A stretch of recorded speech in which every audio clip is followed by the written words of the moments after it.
Assalamu alaikum everyone. I hope you all are fine. I'm your teacher Hannah Amreen. I welcome you all in the first week of final term, and today we are starting our new unit number 9, Alice and the Pigeon. In this video lesson we will read the unit, we will understand difficult words and their meanings. Before starting reading, let's see some pre-reading questions. I am going to read these questions and you are going to think of yourself that what can be the answer of this question according to you. The question number 1 is, what is good in us? Obviously we have some good habits or bad habits. So you are going to search your good habit in you. Have you ever tried to be good and kind to the living beings? Living beings here means animals and plants. So have you ever been kind to such kind of creatures? So you are going to think of your experience. Should we help others to solve their problems? If I say yes, we should help others to solve their problems. So what do you think, that do you prefer to help others or not? What do you know about the bird's way of living? You are going to search about it, that how the birds live, how do they get their food, how do they build their nests. Alice and the Pigeon is the story of a girl, Alice, who has a kind heart. So let's start reading. One evening in winter, Alice, a dear little girl whom everybody loved, pushed aside the curtains of her bedroom window. Pushed aside means move something from one side to another. She saw the moon half hidden by great banks of clouds. The cluster of clouds, the half moon was hidden, and only a few stars peeping out here and there. Peeping means to look through, over or around something. Below, the earth lay dark and cold. The trees looked like great shadows. There was a change in her sweet face as she let fall the curtain and turned from the window. Poor birds, she said. They are all safe, answered her mother, smiling. God has provided for every bird a place of rest and shelter, and each one knows where it is and how to find it. Not many stay here in the winter time, but fly away to the sunny south, where the air is warm and the trees are green and fruitful. God is very good, said the innocent child. Then she knelt with folded hands and prayed that Allah Almighty would bless everybody and let His angels take care of her while she slept. Her mother's kiss was still warm upon her forehead as she passed into the world of pleasant dreams. Alice had a kind heart, and she was worried about the living styles of birds, and she thought that the birds are miserable in winter when it is too cold outside. Here knelt means, knelt is the second form of kneel, which meaning she fell down, she bowed down her arms. In the morning, when Alice again pushed back the curtains from her window, what a sight of wonder and beauty met her eyes. That means she saw a wonderful scene or beauty. Snow had fallen and everything wore a garment of dazzling whiteness.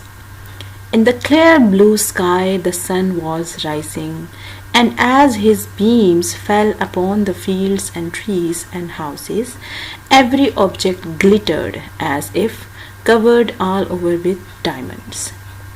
Now in this paragraph, dazzling means bright, colorful or impressive. Beams means rays of sun. And here wore a garment means Alice is just imagining that everything is covered with snow. It seems like everything has worn a garment of white color, and it's dazzling white. And the sun is rising above, and the beams of sun, when it is falling on the fields, trees and houses, so every object outside is glittered. It is shiny as if just like a diamond. But only for a moment or two, did Alice look upon this beautiful picture.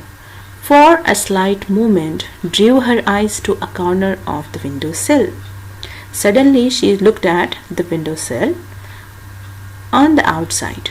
There sat a pigeon close against the window pane, with its head drawn and almost hidden among the feathers, and its body was shivering with cold. The pigeon did not seem to be afraid of her thought. She saw its little pink eyes looking right into her own. Here slight means small of its kind. Drew her eyes means she noticed something else in the corner of windowsill. Head drawn means looking exhausted or in pain. The bird was looking exhausted or in some sort of pain. Shivering means action of shaking with cold or fear. So here the bird was shivering with cold. "Oh, poor dear bird," she said in soft pitying tones, raising the window gently so that it might not be frightened away. Then she stepped back and waited to see if the bird would come in. Here pitying tone means to show sympathy for the bird. The pigeon raised its brown head in a half-scared way. Half-scared means the bird was a little bit afraid because first time the bird was coming close to a human. Turned it to this side and to that. Then after looking first at the comfortable chamber and then away at the snow-covered earth, quietly hopped upon the sill inside. Chamber here means room, and quietly hopped means he entered in the room. He jumped in. Next it flew upon the back of a chair and then down upon the floor. "Little darling," said Alice softly. Then she dressed herself quickly and went downstairs for some crumbs of bread, which she scattered on the floor. Scattered means spread or shredded. The pigeon picked them up with scarcely a sign of fear. Scarcely means almost not, certainly not, or probably not. Now the pigeon was not much afraid of the little girl Alice. As soon as it had eaten up all the crumbs, it flew back towards the window. Resting on the sill, it swelled its glossy throat and cooed its thanks to its little friend. Then it darted away, the morning sunshine glancing from its wings. Here swelled means puffed up, glossy means shiny or bright, cooed means the bird produced a low cry to say thanks to the little girl. Darted away means the bird flew away from the sight. Swept out means moved out of sight. A feeling of disappointment crept into the heart of Alice as the bird swept out of sight, as the bird vanished or flew away. "Poor little darling," she sighed. Sighed means to take deep breath with sorrow. "If he had only known how kind I would have been and how safe it was here, what nice food and pure water would have been given, it wouldn't have flown away."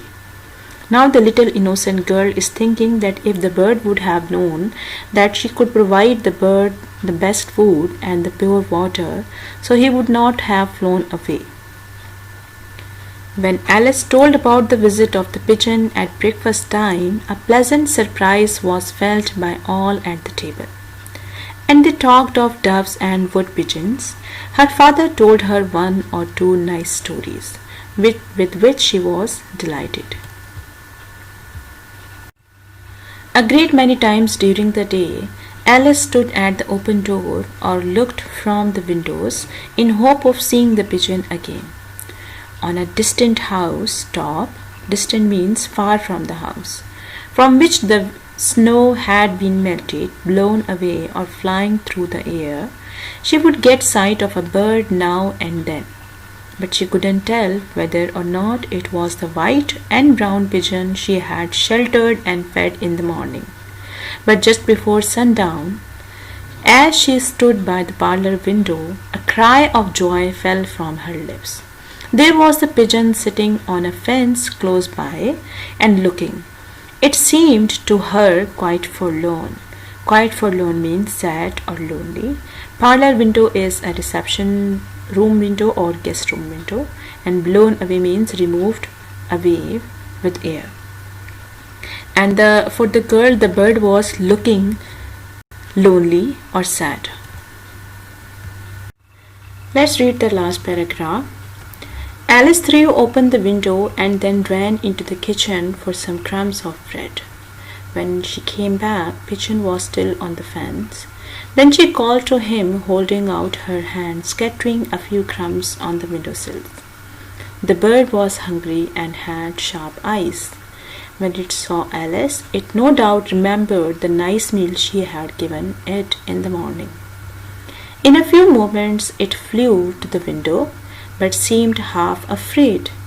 So Alice stood a little back in the room when it began to pick up the crumbs. Then she came nearer and nearer, holding out her hand that was full of crumbs. As soon as Pigeon had picked up all that was on the sill, it took the rest of its evening meal from the dear little girl's hand. Every now and then it would stop and look up at its kind friend, as much as to say, "Thank you for my nice supper. You are so good." These are the words said by Pigeon. When it had eaten enough, it cooed a little, bobbed its pretty head, and then lifted its wings and flew away. It did not come back again. At first Alice was disappointed, but this soon wore off and only a feeling of pleasure remained. "I would like so much to see it and feed it," she said, "but I know it is better off and happier at its own home, with a nice place to sleep in and plenty to eat, than sitting on a window sill all night in a snowstorm." Here the difficult words that we have read. Scattering meaning is spreading the food. Supper is an evening meal. Bobbed meaning is to move up and down in quick short movement. Wore off meaning is gradually disappeared. This was a nice story which is of Alice. This story is adapted from T.S. Arthur.